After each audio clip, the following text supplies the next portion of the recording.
ارے میں کیا کہہ رہا ہوں توجہ فرمائیے گا. خداوند عالم کوئی کسی کو کسی کا محتاج نہ بنائے سوائے اپنے کے. آپ سب کے مسائل حل ہو جائیں, آپ سب کی پریشانیاں دور ہو جائیں, لیکن ہمارا معاملہ یہ ہے کہ ہم تو حالات کا شکار رہتے ہیں اور پھر دنیا طلبی یا وقتی ترقی کے لیے جھوٹ اور سچ ہر طرح کا سہارا لیتے ہیں. لیکن قرآن والشمس میں کیا کہہ رہا ہے پروردگار کہ فلاح اس نے پائی جس نے اپنے نفس کو داغدار نہیں بنایا. لیکن آپ مجھے انصاف سے بتائیں کتنے ایسے لوگ ہیں جو بڑھاپا آتے آتے پوری گارنٹی سے کہہ سکتے ہیں کہ میں نے اپنے نفس پر جھوٹ کا کوئی داغ لگنے نہیں دیا, میں نے اپنے نفس پر گناہ کا کوئی داغ لگنے نہیں دیا, میں نے خدا کا کیا ہوا کوئی واجب چھوڑا نہیں, میں نے خدا کا منع کیا ہوا کوئی حرام کیا نہیں. مجھے انصاف سے بتائیں کہ اگر اس پیمانے پر نجات طے ہو تو کتنے ملیں گے نجات یافتہ؟ شرمندہ ہونے کی بات نہیں ہے, اس لیے کہ یہ مجلسیں فخر سے سر اٹھانے کے لیے ہیں, شرمندہ کرنے کے لیے نہیں ہیں. تو ہم سے زیادہ ہمارا خالق ہماری مجبوریوں کو جانتا ہے. میں نے کہا ہے نا اسلام و آزاداری قرآن و نہج البلاغہ کی روشنی میں, تو اگر ایک طرف قرآن یہ کہہ رہا ہے کہ قد افلح من زکاہا وقد خاب من دساہا, فلاح اس نے پائی جس نے اس نفس کو داغدار نہیں بنایا. انبیاء اسی لیے آتے رہے تاکہ امر بالمعروف کریں, نہیں انل منکر کریں. لیکن ساری سعی اور کوشش کے بعد گناہ تو انسان کرتا ہے نا, لیکن خدا سے بہتر اس بندے کو کون جانے گا. اسی خدا نے آواز دی کہ قل یا عبادی الذین اسرفوا علی انفسہم لا تقنطوا من رحمت اللہ ان اللہ یغفر الذنوب جميعا. اے میرے حبیب ان اپنے نفسوں پر ظلم کرنے والوں سے کہو کہ خدا کی رحمت سے مایوس نہ ہو, اللہ سارے گناہوں کا معاف کرنے والا ہے. بھائی کہنے والوں نے اور معتبر تفسیروں میں یہ ہے کہ قرآن کی امید افزا ترین یہ آیت ہے. ایک طرف اگر اللہ کہہ رہا ہے کہ فلاح اس نے پائی جس نے نفس کو پاک و پاکیزہ رکھا, تو دوسری طرف وہی اللہ قرآن میں کہہ رہا ہے اے میرے حبیب ان اپنے نفسوں پر ظلم کرنے والوں سے کہیے کہ اللہ کی رحمت سے مایوس نہ ہو. اس لیے کہ اگر ایسی آیتیں نہ ہوتی نا تو ایک گناہ کے بعد انسان مایوس ہو کے مر جاتا کہ ایک گناہ کر لیا, اب توبہ کا تو کوئی دروازہ کھلا نہیں ہے. اب آپ سمجھے مولا نے کیوں کہا وہ اچھا کام جو انسان کو مغرور بنا دے اس سے وہ توبہ بہتر ہے, جو وہ گناہ بہتر ہے جو انسان کو توبہ پر آمادہ کرے. یہی تو قرآن کی آیت بھی کہہ رہی ہے کہ اے اپنے نفسوں پر ظلم کرنے والوں لا تقنطوا من رحمت اللہ, اللہ کی رحمت سے مایوس نہ ہو. بڑی توجہ. تو کیا ہے کوئی جو یہ کہے گا کہ ان جیسی آیتوں نے تو بندوں کو جری بنا دیا, یہ آیتیں پڑھی جائیں گی تو اب تو آدمی یہ سوچے گا کہ بڑے سے بڑا گناہ کر لو اللہ تو بخشنے والا ہی ہے. نہیں, یہ آیت کے مفہوم کے ساتھ ظلم ہو جائے گا. یہ آیت گناہ پر آمادہ نہیں کر رہی ہے بلکہ پروردگار کی رحمت کی وسعت بتا رہی ہے کہ تمہارا گناہ کتنا ہی بڑا کیوں نہ ہو لیکن اللہ کی رحمت اس سے بھی بڑی ہے. میں کہاں پر آپ کو لے آیا؟ اس لیے کہ جب ہم عزاداری کے حوالے سے چھٹے امام کی یہ حدیث پڑھتے ہیں کہ من بکا اور تبکا اور تباکا علی الحسین وجبت لہ الجنہ, کہ جو روئے یا رلائے یا سوگوار شکل اختیار کرے مولا حسین کے لیے اس پر جنت واجب ہے. تو کچھ لوگ کہتے ہیں ان جیسی حدیثوں نے قوم کو بے عمل بنا دیا.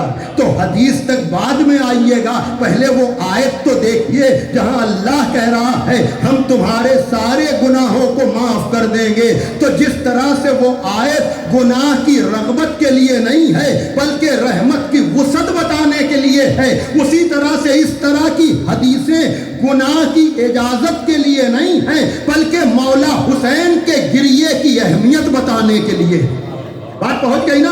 تو عزیزان محترم، اب جب یہ مرحلہ ہے، یہ باتیں میں آج کیوں کر رہا ہوں؟ اس لیے کہ آج ایک ایسی ذات کا تذکرہ کرنا ہے، یقیناً جو مجرم تو بہت بڑا ہے، لیکن اگر وہ کریم کی بارگاہ میں آ جائے، اس لیے کہ یہ گھرانہ وہ گھرانہ ہے، پتہ کیسے چلے کہ ہماری بخشش ہو جائے گی؟ پتہ کیسے چلے؟ بھائی دیکھیے، جب ہم اس واقعے کو سناتے ہیں، کون سا واقعہ کہ راہب جس کی قسمت میں اولاد نہیں تھی، وہ پیغمبر کے پاس آیا، اس نے کہا یا رسول اللہ میرے لیے اولاد کی دعا کر دیجئے۔ پیغمبر نے کہا تیری قسمت میں کوئی اولاد نہیں ہے، لیکن مولا حسین نے کہا میں تجھے 1 دیتا ہوں، 2 دیتا ہوں، 3 دیتا ہوں۔ مزاج سمجھیے گا خطابت کا جو میں کہنا چاہ رہا ہوں، جس طرح سے وہاں گناہوں کی رغبت نہیں ہے، رحمت خدا کی وسعت کا بیان ہے، اسی طرح سے یہاں پیغمبر کی عظمت کا انکار نہیں ہے، بلکہ عظمت حسین کا اقرار ہے کہ نبی نے حسین کے پاس بھیجا اور حسین نے عطا کیا۔ تو کچھ لوگوں نے کہا اس سے تو غلط نتیجہ نکل سکتا ہے کہ نبی نے انکار کیا تو حسین نے دیا کیسے؟ مفاتیح الجنان اگر کہیں رکھی ہو تو اٹھا کر دیکھیے گا ترجمے والی، ورنہ میرے پاس آ جائیے گا۔ بھئی یہاں تو معاملہ نبی اور حسین کا ہے، لیکن تیسری شعبان کی اعمال کے مہینے میں جب آپ دعا پڑھیں گے تو اس میں آپ کو ملے گا کہ اے فطرس کو بالوں پر عطا کرنے والے ہمیں بھی کچھ عطا کر دے۔ آپ بات کر رہے ہیں نبی اور حسین کی، یہاں معاملہ اس سے بھی آگے جا رہا ہے کہ فطرس کے بالوں پر لیے کس نے تھے؟ ارے توجہ میں کہاں پر آپ کو لے آیا؟ بھئی آپ یہاں نبی اور خدا کی حسین کی بات کر رہے ہیں نا، اور مفاتی کا میں حوالہ دے رہا ہوں، اعمال و دعاؤں کی کتاب ہے، ہر یہ واقعہ مل جائے گا آپ کو بحار الانوار میں بھی، کہ فطرس کے بالوں پر اس کے غرور کی وجہ سے، میں نے کہا نا وہ غرور اچھا نہیں لگتا اللہ کو، فطرس کو اپنی پرواز پہ ناز تھا تو اس کے بالوں پر چھین لیے، اور جب مولا حسین کی ولادت ہوئی، ملائکہ مبارکباد دینے کے لیے آئے تو فطرس کو بھی جبریل لے کر آئے۔ بھائی اتنے دنوں سے فطرس منتظر تھا کہ حسین آئیں تو مقدر سنور جائے، حسین آئیں تو ہمیں بالوں پر مل جائیں۔ فطرس کو ملائکہ لے کر کے آئے، مبارکباد دی، کہا یا رسول اللہ نواسے کی ولادت مبارک ہو، اور یہ فطرس جو ہے یہ اللہ کا راندہ درگاہ ہے، اس کے لیے بھی کچھ کر دیجئے۔ اب یہ خصوصی احسان جبریل اور ملائکہ کا کہ نبی نے بھیجا تھا حسین تک، لیکن جبریل نے مس کیا گہوارے حسین سے، اس لیے کہ اگر حسین کے جسم سے مس کر کے، بڑی توجہ، حسین کے جسم سے مس کر کے اگر فطرس کو بالوں پر ملتے تو شفا محدود ہو جاتی جسم حسین تک، لیکن گہوارے سے مس کر کے بتایا کہ جو چیز حسین سے منسوب ہوتی چلی جائے وہ شفا کا ذریعہ بنتی چلی جائے۔ بھائی دیکھیے، ایک صلوات پڑھیں محمد والے محمد کا۔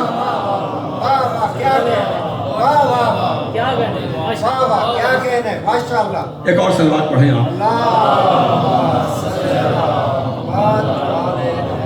موقع تو نہیں مجھے لگ رہا ہے، لیکن انبیاء سے زیادہ قریب والی بات میرے ذہن میں آ رہی ہے تو میں یہ تحفہ آپ کو دے دوں کہ ہم نے وہ منظر بھی دیکھا ہے کہ جب نوح جیسا نبی جب تبلیغ کرتا تھا، لوگ اسے پتھر مارتے تھے، وہ پتھروں میں ڈھک جایا کرتا تھا، تو ملائکہ آتے تھے، پتھروں کو ہٹاتے تھے، اپنے پروں کو مس کر کے نوح کے زخموں کو۔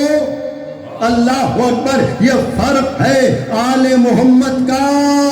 اللہ اکبر، جہاں ملائکہ اپنے پروں سے شفا دیں وہ منزل اور ہے، اور جس در سے ملائکہ کو شفا ملے وہ منزل اور ہے۔ ماشاءاللہ،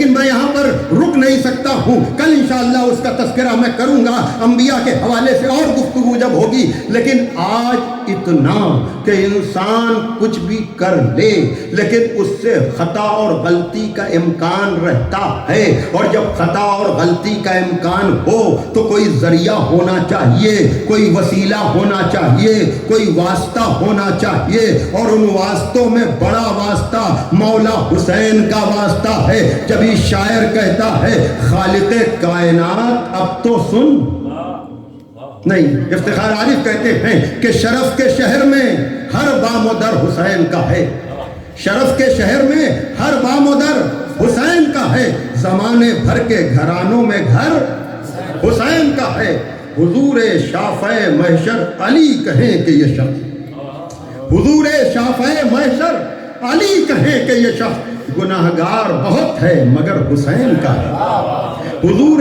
شافع محشر علی کہیں کہ یہ شخص گناہگار بہت ہے مگر حسین کا ہے۔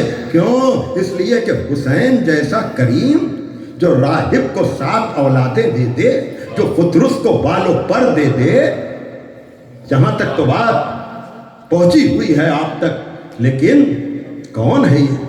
کون ہے یہ جہاں حر جیسا گنہگار، حر جیسا جرم کرنے والا، اندازہ کریں آپ یہ عزاداری کیا ہے، یہ ذکر حسین کیا ہے؟ یہ ذکر حسین ذریعہ نجات ہے، یہ عزاداری کو اپنے در کا سوالی بنا دیا، ماشاءاللہ، ان کو زمین خلد کا والی بنا دیا۔ ایک سجدہ ہے حسین نے تھوڑی سی دیر میں ہر دور کے یزید کو گالی بنا دیا۔ سلیمان نعرہ حیدری، بھئی آپ اندازہ کر رہے ہیں حر کون ہے؟ یاد رکھیے گا، حر لشکر یزید و ابن زیاد کا وہ بھیجا ہوا سردار ہے جس کو حسین کو گرفتار کرنے کے لیے بھیجا، لیکن علی و زہرا کے لال نے اپنے کردار سے حر کو، اپنے احسان سے، اس لیے کہ تفصیلات اتنی زیادہ ہیں جناب حر کی، یہ 1000 سپاہیوں کا لشکر لے کر آنے والا، اس کو اس لیے بھیجا ہے تاکہ حسین کو گرفتار کر کے لائے، لیکن ذرا کریم ابن کریم کا آپ کرم کا انداز تو دیکھیں کہ جب یہ 1000 سپاہیوں کے ساتھ آیا ہے تو پانی کی قلت کی وجہ سے لشکر والے پیاس پیاس کر رہے تھے، لیکن یہ جانتے ہوئے بھی کہ یہ گرفتار کرنے کے لیے آیا ہے، ساقی کوثر کے بیٹے نے اپنے دشمن کے لشکر پر مشکوں کے دہانے کھول دیے۔